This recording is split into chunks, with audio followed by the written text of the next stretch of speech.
At around 9 p.m. on Saturday, the 23rd of June 1973, personnel at Camp Kita Utsunomiya, an aerodrome of the Japanese Self-Defense Force, would witness something odd. On the base's airstrip, a small plane was taking off. However, this departure was 4 hours after the base's final permitted flight times.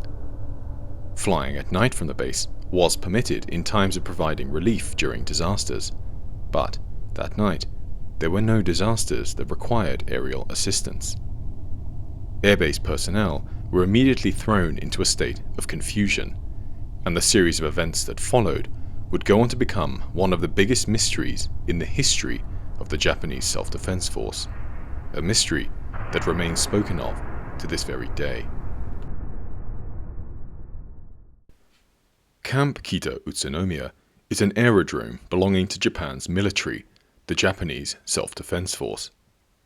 The base is located near Utsunomiya, a city about 2 hours' drive north of Tokyo. It functions primarily as a training facility with a 1,700-meter-long runway. Sometime before the 23rd of June 1973, there was an incident at the aerodrome. A fire broke out in one of the hangars.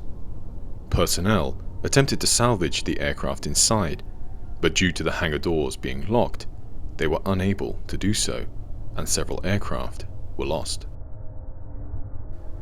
The 23rd of June 1973 was a Saturday, and there were few personnel at the base.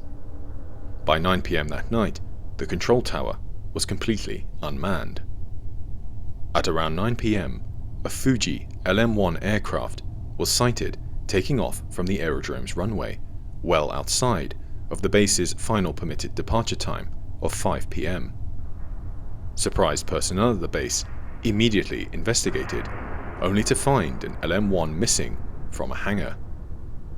A roll call was initiated, and it was found that someone at the base was missing. The plane was radioed, but without response. Curiously, the plane was missing from radar screens, meaning that either the radar was malfunctioning, or, more likely, the pilot was flying at a low altitude. After several radio messages to the pilot of the LM-1, there was still no response, and the plane then disappeared into the night. The pilot who had performed this unauthorized takeoff was identified as a 20-year-old whose name was publicized only as K. K worked at the aerodrome, and bizarrely, he was not in fact a trained pilot, but a mechanic with fewer than 7 hours experience aboard military aircraft, and barely over 2 hours experience in the LM-1 aircraft that he appeared to have hijacked. And this experience itself was simply aboard the aircraft as a co-pilot, not as the pilot himself. He would, however, have observed how the aircraft was operated. Furthermore, he was also allegedly taking, or had already taken, flying theory exams at the time of the hijacking. Despite this, low-altitude flying at night was considered difficult for even veteran pilots. When considering this, it makes what Kay did an extraordinary feat. However, despite potentially being airborne in such adverse circumstances, a safe landing in this scenario was considered virtually impossible. The LM-1 is a single-engine propeller light military trainer aircraft that was used by the Japanese Self-Defense Force for communications and transport. It seats 5 passengers total and has a top speed of 174 knots, which is about 200 miles per hour or about 320 kilometers per hour. With a full tank, the LM-1 would be able to travel over 800 miles or 1,300 kilometers in a single flight. This means that K would have been able to fly as far west as North and South Korea, as far north as Russia, and hundreds of miles into potentially open ocean in the Pacific to the south and east. After the incident, the Japanese Self-Defense Force cooperated with police and the Coast Guard in a month-long, wide-scale search. Despite their efforts, however, no trace of K or the LM-1 were found. But whilst the search was without luck, information about the events leading up to the hijacking would emerge. K was reportedly seen the night he had hijacked the plane in a part of the aerodrome that served as an exclusive drinking spot for personnel, and K was seen drinking. And this was not all. After the fire that occurred at one of the hangars prior to the night of the hijacking, it was revealed that aerodrome personnel had concluded that in the event of an emergency, such as another fire, being able to move the aircraft was of the utmost importance, and consequently had stopped locking the hangar doors, allegedly using only a single bolt that meant the hangar could be accessed by one person. The Japan Defense Agency and Japanese Self-Defense Force concluded that K hijacked the plane due to intoxication, likely due to a desire to try and fly an aircraft for himself. However, there was still the matter of ascertaining where K had flown to avoid discovery after such a search. But this would prove difficult. After the hijacking, radar sites west, east and southeast of the aerodrome had all failed to detect any sign of the LM-1 aircraft. Again, this strongly suggests that K was flying at low altitude. The plane was sighted flying south when it initially left the aerodrome.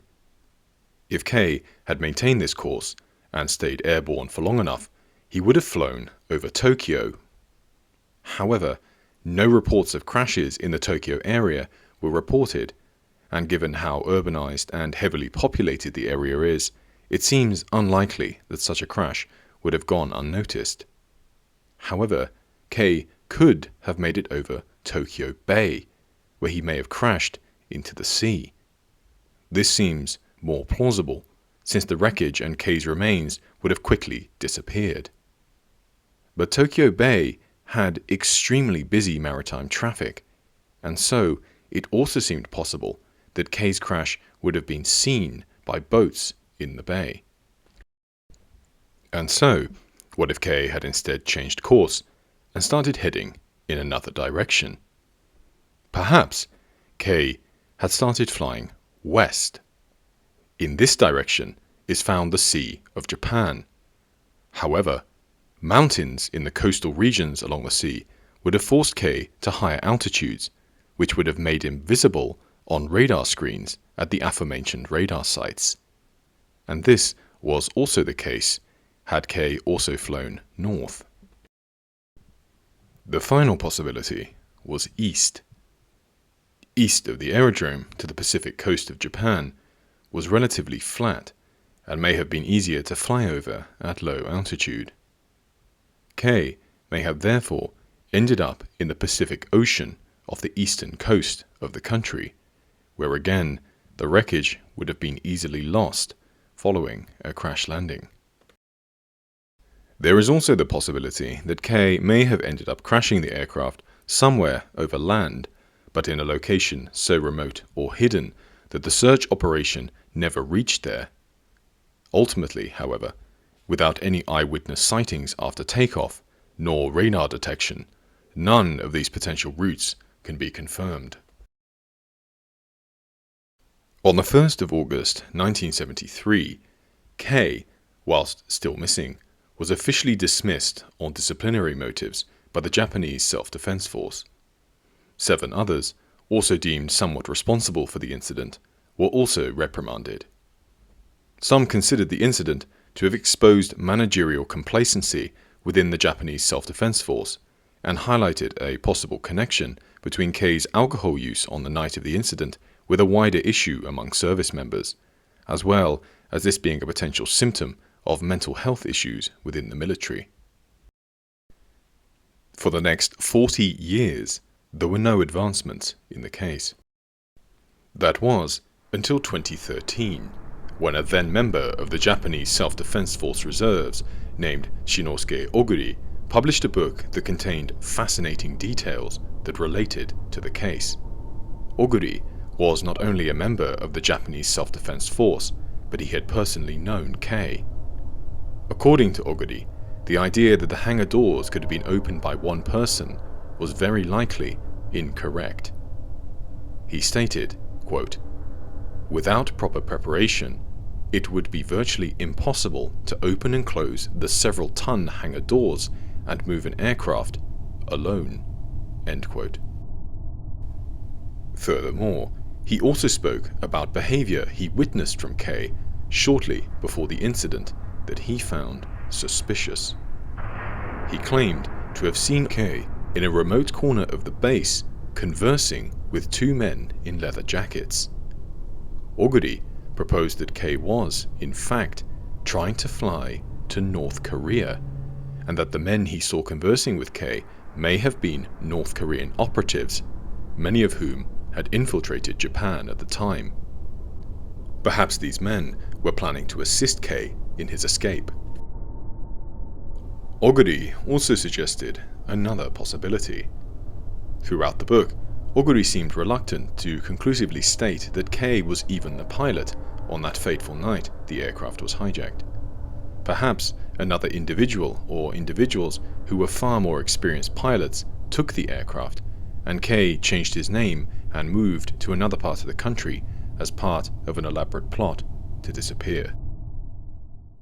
In the end, we may never know. If Kei was indeed the hijacker, as most believe, how did he take off? How did he manage to fly so far undetected? And if he did end up crashing into the sea, as many believe, what compelled him to do this in the first place?